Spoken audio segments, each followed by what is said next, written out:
Chet Holmgren just absolutely dominated in his Summer League debut, and originally I wasn't planning on uploading a video until later this week, but we have to talk about what just happened. Chet scored 23 points in as many minutes on eye-catching efficiency. 7 for 9 from the field, 4 of 6 from 3. It was quite the statement in his first NBA game. It's only the Salt Lake City Summer League, so we cannot overreact, but I still think there are some takeaways for both Chet and for OKC.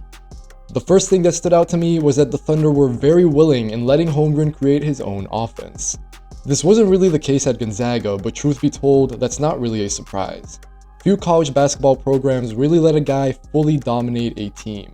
For instance, Holmgren was assisted on nearly 80% of his threes when playing for the Bulldogs. More on that later. Still, OKC really empowered Chet with the ball in his hands. We saw him create offense for the Thunder off the dribble time and time again. Obviously, the super impressive stuff is the behind-the-back triple, the Dirk one-legged fadeaway, all of that. But I was just as impressed with Holmgren's poise and ease bringing the ball up to start his team's possessions. You won't see too many guys in the NBA with his combination of fluidity and ball skill at that size. At over 7 feet, I think Holmgren is a legitimately capable ball handler, at least in transition early on. His handle is a bit high just because of how big he is, but he keeps it tight and under control for the most part. However, Holmgren's handle will have to keep improving. This isn't criticism or a nitpick, but really just where his game is at. I'm not concerned, but he will have to be aware of the geometry of the court in the NBA. I also think it's with the ball handling that Chet's lack of strength is most apparent. He can still have trouble turning the corner and really exploding to the rim since he isn't really a quick twitch athlete. Going into the rest of his offensive game, the good thing is that we already knew coming into this summer that Holmgren also excels in more simple roles. OKC had Josh Giddey playing in this game, so the ball went through him a lot. The same applies for Aleksej Pokusevski.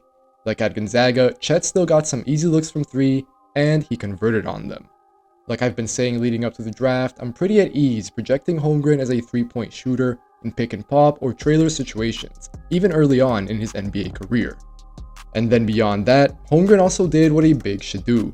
He has a lot of avenues to NBA success, so even though his frame and little seen skill set might pose a question mark to some, I actually feel good saying that Holmgren has a fairly safe ceiling.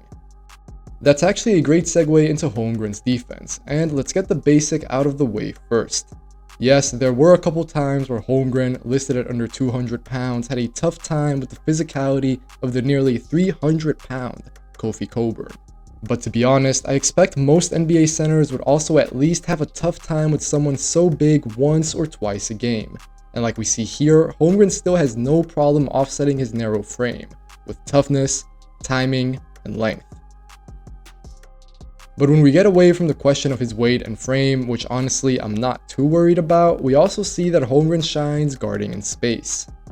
Chet stands at over 7 feet and has a high center of gravity, but he also has a really flexible upper body, so he manages to get his hips low and contain. This was my favorite sequence of his against Utah. Holmgren closes out perfectly, stays with the drive and the turnaround, and then just snuffs out the pull-up. He then sets up Jalen Williams in transition. Holmgren has the ability and quickness to defend small attackers and really complicate life for them. Not only can he keep up laterally, but then it's also just incredibly tough to shoot over Holmgren's 7'6" wingspan. He had 6 blocks tonight, a Salt Lake City Summer League record. Now, OKC mostly had Chet playing some sort of drop coverage, so they gave up some buckets here and there. But I also think it's telling that they were not afraid to put him on Taco Fall all game, and they were committed to playing him as a true 5. We'll see whether that holds up or if another front court partner joins the fray, but when Holmgren is coming up with blocks, and nights like these, it's probably a great time to be an OKC fan.